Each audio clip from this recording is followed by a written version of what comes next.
الحمد للہ رب العالمین والصلاة والسلام علی خاتم النبیین اما بعد فاعوذ باللہ من الشیطان الرجیم بسم اللہ الرحمن الرحیم ربنا لا تزغ قلوبنا بعد إذ هديتنا وهب لنا من لدنك رحمة إنك أنت الوهاب۔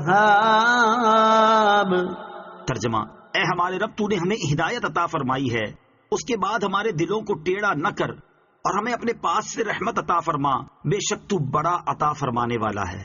ربنا لا تزغ قلوبنا، اے ہمارے رب ہمارے دلوں کو ٹیڑھا نہ کر۔ ہدایت ملنا بہت بڑی چیز ہے، لیکن اس کا فائدہ تبھی ہے جب یہ باقی بھی رہے۔ اگر ساری زندگی کو ہدایت پر رہے لیکن مرتے وقت ہدایت چھن جائے تو ایسی ہدایت کا کوئی فائدہ نہیں۔ بخاری شریف کی حدیث ہے، حضرت سہل بن سعد رضی اللہ تعالی عنہ سے روایت ہے، رسول اللہ صلی اللہ تعالی علیہ وسلم نے ارشاد فرمایا، انما الاعمال بالخواتیم، اعمال کا دار و مدار خاتمے پر ہے، اس لیے بڑے سے بڑا مومن بھی اپنے خاتمے کے بارے میں خوف کرتا رہے اور لمحہ بھر کے لیے بھی برے خاتمے سے بے خوف نہ ہو۔ اس آیت مبارکہ کا بکثرت پڑھتے رہنا، یعنی یہ دعا مانگتے رہنا بھی خاتمہ بالخیر کے لیے مفید ہے۔ ربنا انك جامع الناس ليوم لا ريب فيه ان الله لا يخلف الميعاد۔ ترجمہ: اے ہمارے رب، بے شک تو سب لوگوں کو اس دن جمع کرنے والا ہے جس میں کوئی شبہ نہیں، بے شک اللہ وعدہ خلافی نہیں کرتا۔ ان اللہ لا یخلف المیعاد، بے شک اللہ وعدہ خلافی نہیں کرتا۔ اللہ تعالیٰ جھوٹ سے پاک ہے، لہٰذا وہ وعدہ خلافی نہیں فرماتا۔ اللہ تعالیٰ کی طرف جھوٹ بولنے کی نسبت قطعی کفر ہے، اور یہ کہنا کہ جھوٹ بول سکتا ہے یہ بھی کفر ہے۔ تفصیل کے لیے فتاوی رضویہ کی 15ویں جلد میں موجود اعلیٰ حضرت امام احمد رضا خان علیہ الرحمت الرحمان کی کتاب سبحان الصبوح اور دامان باغ سبحان الصبوح کا مطالعہ فرمائیں۔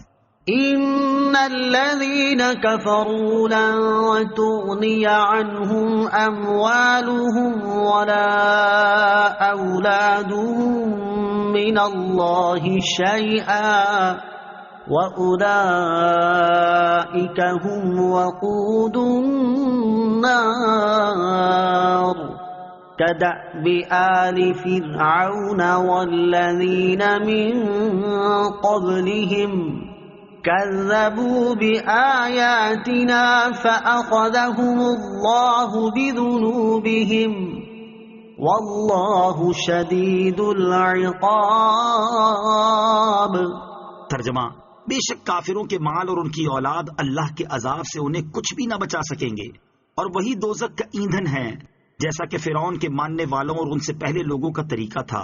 انہوں نے ہماری آیتوں کو جھٹلایا تو اللہ نے ان کے گناہوں پر انہیں پکڑ لیا، اور اللہ کا عذاب بڑا سخت ہے۔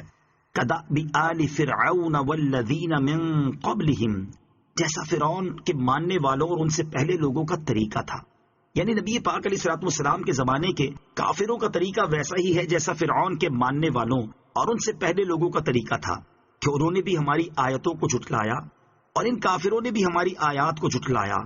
تو جس طرح اللہ تعالیٰ نے ان کے گناہوں پر انہیں پکڑ لیا، اسی طرح ان کے گناہوں پر ان کی بھی پکڑ فرمائے گا، اور اللہ تعالیٰ کی آیتوں اور اس کے رسولوں علیہم الصلوۃ والسلام کو جھٹلانے والوں پر اللہ تعالیٰ کا عذاب بڑا سخت ہے۔ صدق اللہ